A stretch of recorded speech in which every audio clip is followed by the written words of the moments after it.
Hey YouTube, Rob again, and today we're going to be taking a look at Transformers Prime Beast Hunters Cyberverse Shockwave.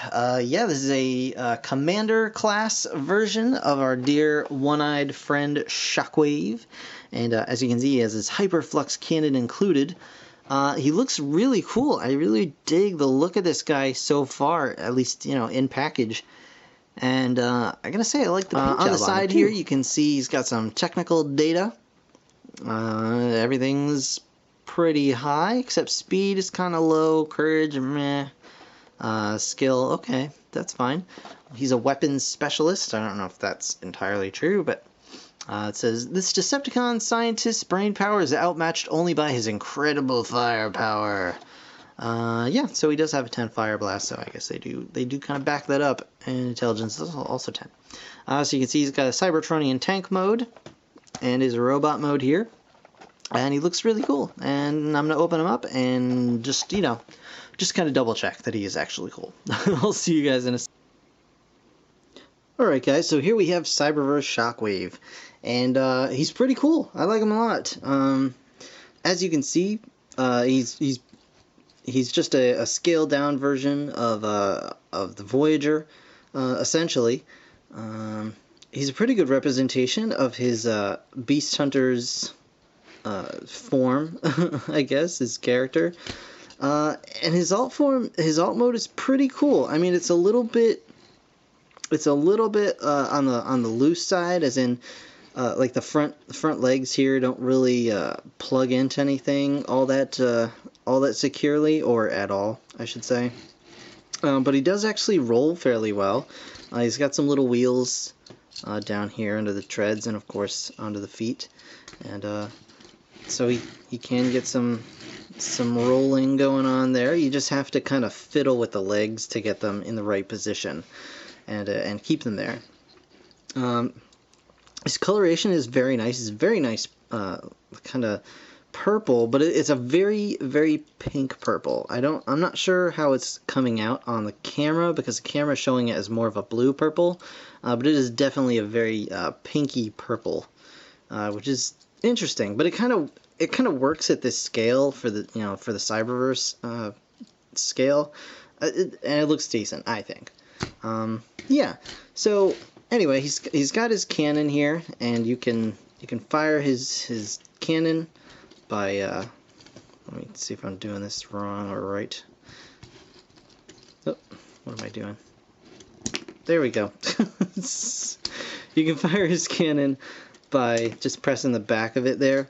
That's the problem. It's like, it's hard to kind of get a grip on the cannon and press the part that you're actually supposed to press to fire, because it's got this little gray piece here that looks like it'd be something that you're supposed to pull back to fire the gun, but no, it's actually the top actual gun portion that you push forward, and it fires the little missile. We're just going to put that off to the side for the moment, and we're going to show you transformation, which is actually basically, again, just a miniaturized version of the Voyager. So first we're going to take the sides of the tank here and just spread those out, and that's another thing that bugs me just a little bit.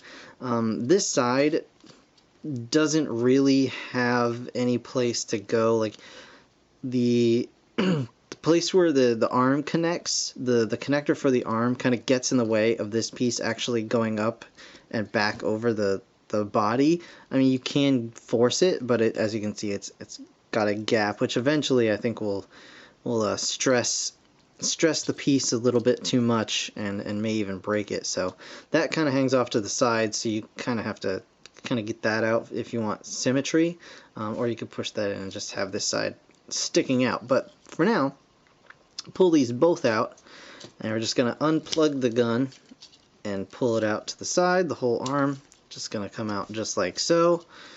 You can push his head up now, and then fold his chest back up, and then just take his Shockwave chest and push it up just like that. Straighten out his legs. There we go. Put his feet just like that. Bring his unplug his other arm from his back. Plugs in right there.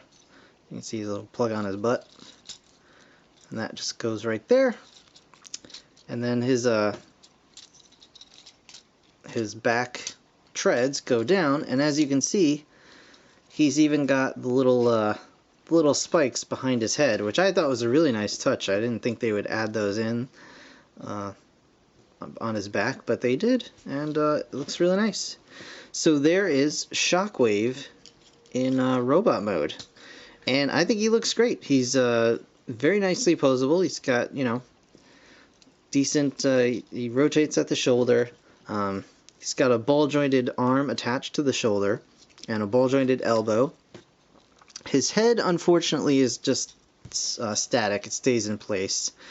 But his hips are on ball joints. He's got a nice knee, as well as a lower knee swivel. And his feet, due to transformation, do move a little bit. So he stands very nicely. He has a better A stance than his Voyager does, which is kind of sad, but nice for the figure. And yeah, I don't know if you can see, but he's got some very nice paintwork going on. It's all kind of blending in on camera, but his paint apps are actually done very nicely. My paint apps are also not done so well, but yeah, I think he looks great. He's even got the silver antenna and the one red eye. And yeah, a lot of nice paint detailing on this guy. I was pleasantly surprised when I got him in hand. And he's definitely among my favorite Cyberverse. I'm going to show you a quick comparison here. Here he is with Legion class smokescreen. So I think that looks pretty decent. Put him off to the side here. Here he is with the Generations Optimus Prime. So he's actually he's a little bit taller than this Prime in his Cyberverse mode, but this yeah, this Prime is kind of somewhere between a Commander and a Legion class as far as size, but yeah, we'll just stick him off to the side here. And finally, it's the only other one I've had close by, is Commander Hardshell. And you can see they're about the same height. And yeah, they both look pretty good together. So yeah, I'm very pleased with Shockwave here. And for $10, it's definitely a worthwhile buy. I suggest you pick him up if you see him in store, because he's definitely a fun little toy to just mess around with. And yeah, that's going to do it for this review. I want to thank you guys so very much for watching as always. Be sure to comment, like, and subscribe, and I'll see you guys real soon with some more stuff. So thanks again for watching. Bye for now.